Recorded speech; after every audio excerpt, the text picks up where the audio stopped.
প্রথম প্রেম যেমন ভোলা যায় না, প্রথমবার ট্রফি জয়ের স্বাদ কি আর ভুলতে পারবেন কিং অফ রোমান্স খ্যাত শাহরুখ খান? আনন্দে মাতোয়ারা বলিউড বাদশাহ সেদিন পারলে ঝাঁপ দিতেন মাঠে। সবুজ গালিচায় তখন সবার মধ্যমণি ছিলেন বাংলার সুপারম্যান সাকিব আল হাসান। 2012-র আইপিএলের ফাইনালে চেন্নাই স্টেডিয়ামে কলকাতার সাকিব ছিলেন অসাধারণ, অনন্য।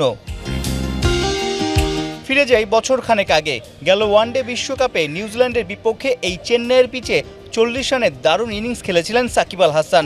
চিপকের 22 গজে বেশ কটা সুখস্মৃতি আছে বাঁহাতির, যা ভারতের বিপক্ষে প্রথম টেস্টের জন্য আত্মবিশ্বাসী করে তুলছে। বোলিং নিয়ে খুব একটা ভাবেন না সাকিব, বল হাতে আত্মবিশ্বাস এবং নিয়ন্ত্রণ বরাবরই থাকে। যত দুশ্চিন্তা ব্যাটিং নিয়ে। লাল বলের ক্রিকেটে সবশেষ শতক হাঁকিয়েছেন 2017 সালে। 2019-এর পর আন্তর্জাতিক ক্রিকেটে আর সেঞ্চুরি দেখা পাননি।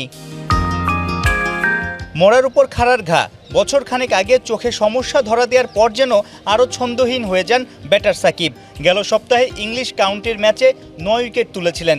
যদিও ব্যাটার সাকিব ছিলেন চূড়ান্ত ফ্লপ। 2 ইনিংসে 12 এবং 0। চেনা চেন্নাইতে কি উইলোর ধার দেখাতে পারবেন সাকিব আল হাসান, নাকি নামের পাশে অলরাউন্ডারের ট্যাগটাই মুছে যাবে? ঐচ্ছিক অনুশীলনে বড্ড সিরিয়াস সাকিব আল হাসান, কিন্তু অন্য সময় দেখা যায় টেস্টের আগে সাধারণত খুব একটা প্র্যাকটিস করেন না। কিন্তু চেন্নাইতে দেরি করে এসেছেন, আসতে হয়েছে দেরি করে, কারণ ইংল্যান্ড থেকে এসেছেন। মাত্র একটা প্র্যাকটিস সেশন পেয়েছেন, সেই একটা প্র্যাকটিস সেশনে যতটুকু আসলে ক্যাশ করা যায় সেটা নিয়ে আসলে প্রথম টেস্টে রাঙাতে চান সাকিব আল হাসান, অলরাউন্ডার সাকিব আল হাসান।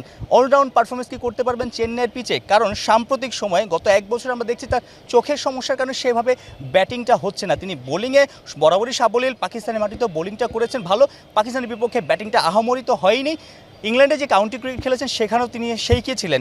অনেকেই বলছে, আমরা প্রেস বক্সও আলোচনা হচ্ছিল ভারতীয় সংবাদকর্মীদের সাথে, যে সাকিব যখন ব্যাটিং করে তখন এইভাবে মাথা নাড়িয়ে চোখ সরিয়ে আসলে অ্যাডজাস্ট করার চেষ্টা করে, কারণ একটা চোখের সমস্যা আছে। সে ব্যাটিংয়ের যে হেড পজিশন সেটা আসলে একটু অদ্ভুতই লাগে, এবং এই যে তিনি যে সে কি একটা ভাব তিনি অ্যাডজাস্ট করার চেষ্টা করছে শেষ মুহূর্তে, এর কারণে কিন্তু প্রতিপক্ষ বোলাররা, প্রতিপক্ষ ক্যাপ্টেন সবাই কিন্তু আরও বেশি কনফিডেন্ট পেয়ে যায়। মনে হয় যে সাকিব আল হাসান কনফিডেন্ট না, তার উপর চড়াও হতে পারে। সেই কারণে সাকিব যদি হেড পজিশনটা স্টিল রাখে, যেমনটা 2019-এ বিশ্বকাপে, ওয়ানডে বিশ্বকাপ সাকিব 600-র উপরে রান করেছে, সাকিবের হেড পজিশন স্টিল ছিল, সাকিব কনফিডেন্ট নিয়ে খেলেছে এবং প্রতিপক্ষ আসলে তার উপর ডমিনেট করতে পারে, উল্টো সাকিব ড্রাইভিং সিটে ছিল, ডমিনেট করেছে।